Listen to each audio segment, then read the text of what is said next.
Now, Coram has been at the forefront of practice development and change in the children's social care sector for many years. And it is to try to create and support the capacity for such change that we are so proud to be working with the Churchill Fellowship on this initiative, but also that has led to the creation of our own Coram Innovation Incubator, which is led by Kevin Yong as its managing director.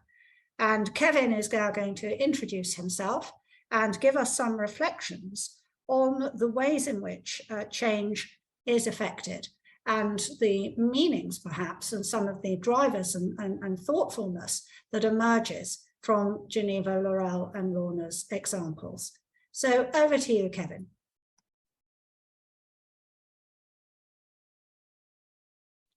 Thank you, Karen. Sorry, I struggled with the mute button there. All right, hello everybody, good afternoon. Thank you all for joining us. I hope you're finding this really interesting. I certainly have, and I feel terrible about having to follow on from the three wonderful speakers, but I'll do my best. I am going to speak today a bit about the Coram Innovation Incubator, because I'm sure not all of you will have heard about it. So I'm going to tell you a bit about that. And then I'm going to explain why actually the Coram Incubator is going to be helpful and useful, as well as Coram, to the Churchill Fellowship, as Carol said, about how we can help to affect change in the sector and support fellows. So I'm just going to share my slides.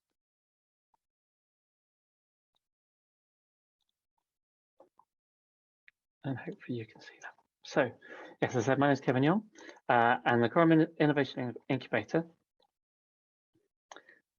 The aim of the incubator is to provide a space and a vehicle for generating, testing and scaling new approaches to the most important challenges in children's services. We bring together the best of both private, public and third sector to work collaboratively to address these challenges. And we're fortunate enough to have partners in Ernst & Young, Microsoft and PA Consulting working alongside us with 10 local authorities as we try to jointly tackle the biggest problems, most intransigent problems that we're facing in the sector. The incubator tries to do this by tackling two things. First off, we try and create the conditions in which innovations can be successfully implemented, because you can have the best idea in the world, but actually that won't be successful if you don't have the conditions for it to flourish. And so we work and we support our local authorities in that aspect. We look at the culture, we look at the ways of working, we look at the capacity and the capability of their staff, and we try and make it so that they are able to implement those innovations and give them the best chance of being successful. And obviously alongside that then, we also try and help generate and develop innovative solutions. Then we work with our partners, particularly Microsoft, Ernst & Young and PA, to help us work alongside those local authorities and come up with ideas that tackle those big problems. And as part of that, we have identified a number of priorities. So we can't tackle everything, unfortunately. Children's social care is vast. There's lots of things that need to be done, and we need to focus our energies on a number of just particular areas. So at the moment, our partners have identified these areas as being most important to them. And through all of them, though not necessarily for all of them, better use of technology is a key factor. Now, not everything is to do with technology. Innovations can sometimes be thought of as simply technology-based, but from what we've heard today, actually it can be just about how we do things differently, how we change our practice, how we change the way that we think and do things.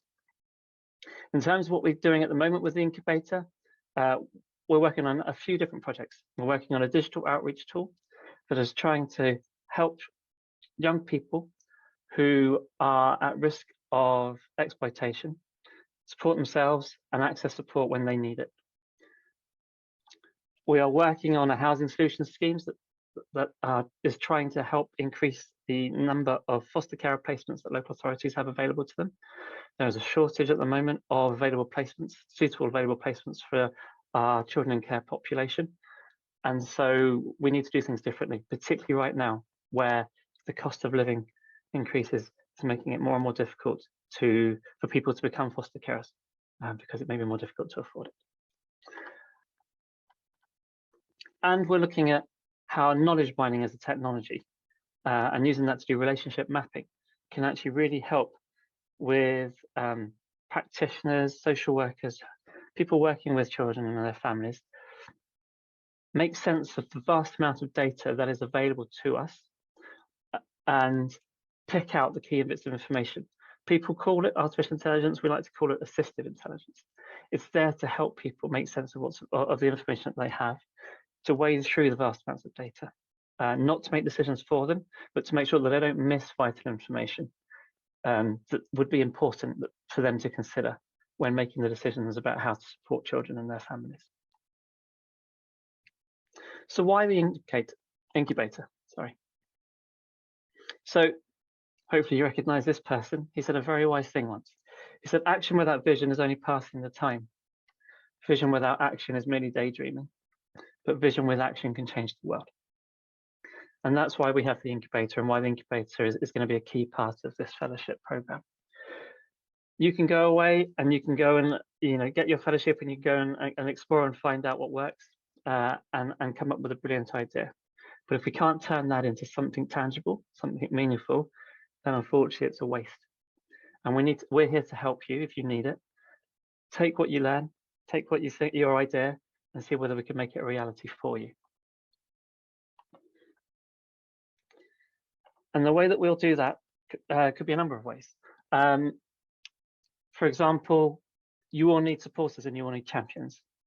You'll need people who will go out there and buy into your idea and help you find what you need, whether that's the resources, whether it's funding, whether it's policy, backing from government.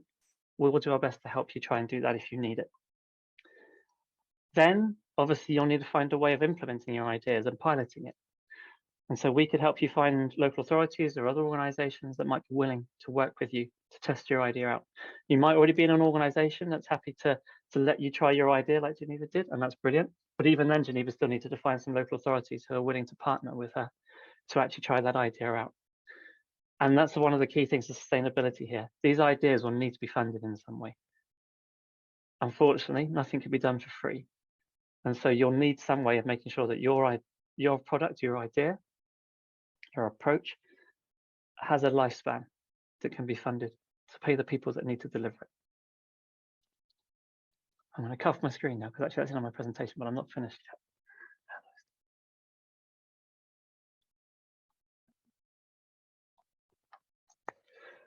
And we can help tell the sector about your work.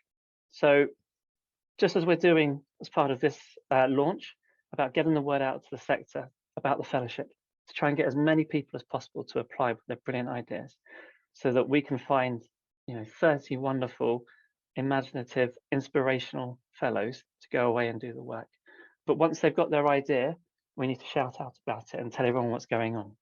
Just as Lorna said, I think it's important to know that you're not alone, that other people are either tackling the same idea or trying to work in the same area as you.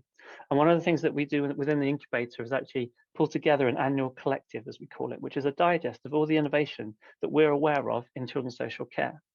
And we publish that and we share that with the sector. And it just pulls together everything so that people can see actually everything that's going on and realize that they aren't trying to tackle these things by themselves, and they can learn from each other, hopefully, maybe join forces, and maybe inspire them to think of something else, because they can see that there's a deficit, there's a gap where something isn't being done that needs to be addressed. When you're trying to make this change happen, we've already heard a lot from our three speakers, so actually, to be honest, I'm going to repeat quite a lot of what they've said. You're going to need to potentially reframe the narrative and challenge preconceptions. You're going to make change happen, which means that things are going to have to be done differently, which means people that will have to think differently, and that can be difficult.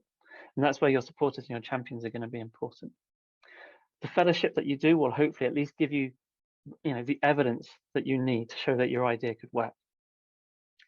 And then when you make that, and then when you go ahead and try and implement that, you're going to need to hold on to that vision as much as you can, but also be adaptable. Geneva talked about the fact that they learned as they went, that they refined the approach that they took, because while something can look great on paper, once it hits the reality of trying to put it into practice, everything can go horribly wrong if you're not careful. So you need to be flexible and adaptable, Don't let preconceptions and hold you back. Don't get stuck in the mud about it. Identify the barriers to change and tackle them, and be methodical about that. And you can do that with the supporters and the champions behind you as well as obviously having the right resources, capacity, capability, and partners supporting you in this work. And I think it was Laurel who said, and potentially Geneva, that partnership is important. You have to work with others. If you could do it by yourself, we would have solved these problems already. So build strong partnerships. And within that, individual relationships are going to be key. And in the sector where there's lots of change, Laurel, you sort of said, that how long a DCS can be in play. And this change will take time. And you will have probably experienced, you experience changes in the people that you're working with directly, the professionals, but in the management. And so you've got to have a compelling case so that when new people come in, you don't have to revisit the argument. You can just move on, because otherwise it will just hold you back. And so that's really all I wanted to say.